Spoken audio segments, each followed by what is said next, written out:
माननीय श्री चित्रबहादुर केसी, समय 5 मिनेट। त्यसपछि माननीय श्री प्रभु शाह।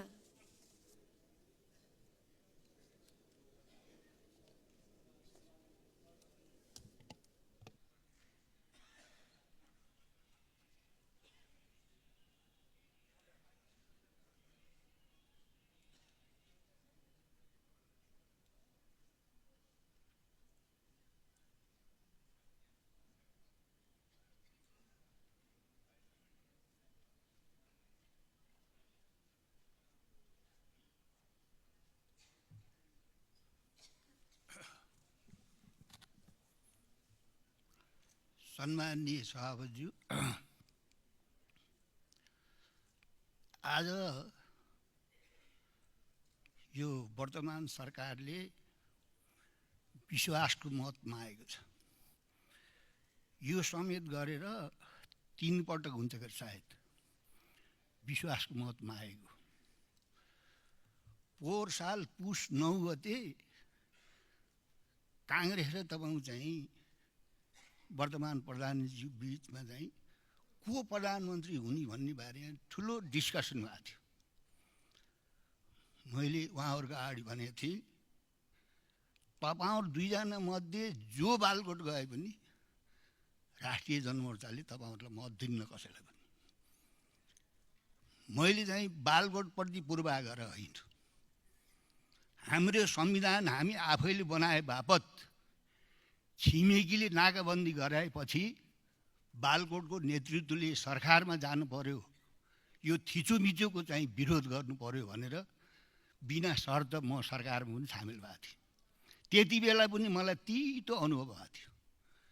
त्यसकारणले अब यो यो यो यो व्यवस्था, यो संसदीय व्यवस्था त के भयो भनेर भन्दाखेरि चाहिँ जसरी पनि जति खर्च गरेर हुन्छ चुनावमा चाहिँ जितेर आउनु पर्ने, यहाँ आइसकेपछि जसरी पनि सरकारमा सामेल हुनु पर्ने, सरकारमा सामेल भएर तपाईँ चाहिँ टेबुल माथिबाट टेबुल तलबाट जाँड भए पनि चुनावमा खर्च गरेको पैसाले त असुल गर्नु पर्यो नि त।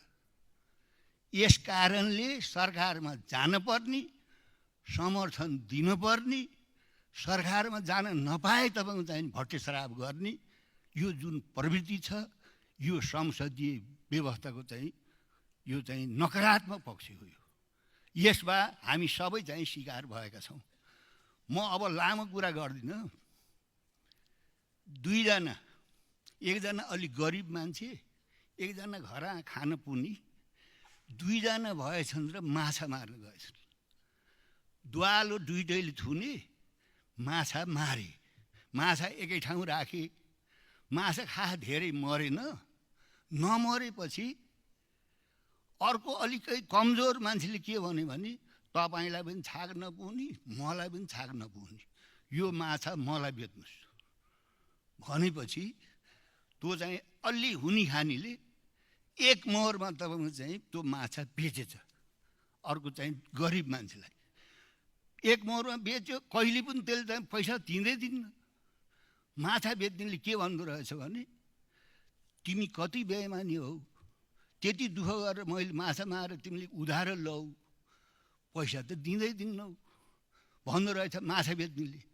माछा किन्नेले के भन्दो रहेछ भने माछा लगेर खानेले म जस्तो गरिबलाई ऋणमा पारेर जहाँ पनि तिमीले पैसा माग्ने मेरो कति बेइज्जत भएको छ भन्दो रहेछ कि जवाफ हेर्नुहोस्। त्यो पोहोर पुसमा सबै बालकोट पुगेको होइन, 99% समर्थन गरेको होइन वर्तमान प्रधानमन्त्रीलाई। के देख्नु भएको थियो तपाईँहरूले गर्नुभयो होला भन्नुहोस्। राष्ट्रिय जनमोर्चाले त गरेन नि।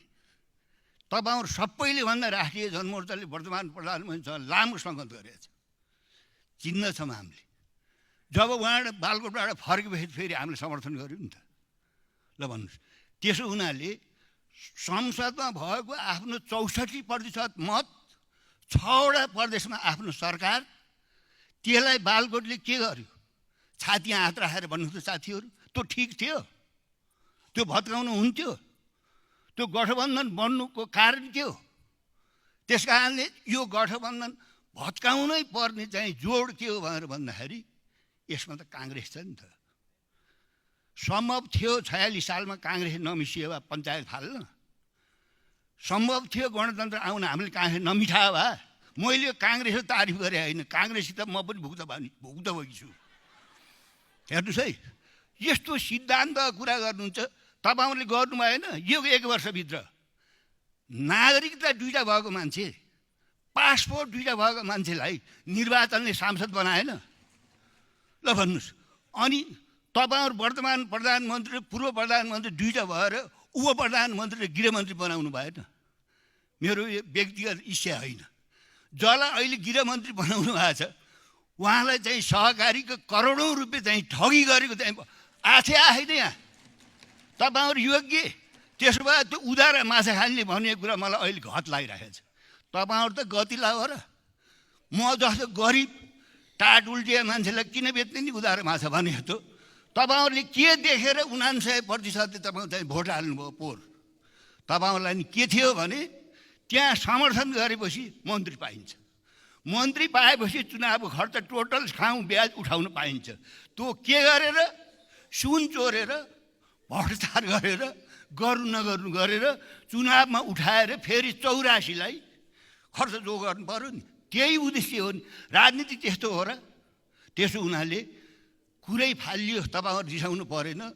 तपाईँ हामीप्रति नेपाली जनताको चाहिँ आधार के छ, अहिले कसरी घृणा गर्छन् तपाईँ हामीलाई जनताले, त्यस्तो हो। राजनीतिको चाहिँ सबैभन्दा असल नीति राजनीति भन्ने, राजनीतिलाई कसैले सुन चोर्ने, कसैले सहकारी चोर्ने, कसैले मिटर ब्याजी चोर्ने, राजनीति नेताहरू समर्थन नभइकन मिटर ब्याजले त्यो बदमासी गरेका छन्। सहकारीमा स्वयं जिम्मेवार मान्छे चाहिँ नभइकन राजनीति गर्ने, नभइकन जनताको अर्बौँ रुपियाँको सहकारी हिँड्नु भएको छ। हामी जोडिया छैनौँ भन्नु पो भएन त। म जोडिया छु सहकारीमा, मैले चाहिँ बदमासी भन्नु पो भएन। त्यसो हुनाले यति कुरा गरिसकेपछि 99%ले समर्थन गर्दा त मैले हाम्रो पार्टीले समर्थन गरेको थिएन भने आज समर्थन गर्न सकिन्छ। मैले स्पष्ट भन्छु, मैले नेपाली काँखालाई नि खेलाएको छु। अहिले पनि हामीलाई सङ्कट के हो भने तपाईँहरूको यो चाहिँ लुछाचुडी, यो तपाईँको चाहिँ जुन खालको क्रियाकलाप छ, यसबाट तपाईँको चाहिँ नि लोकतन्त्र गणतन्त्रको अत्यन्त खतरा छ। सजग हौँ। धन्यवाद।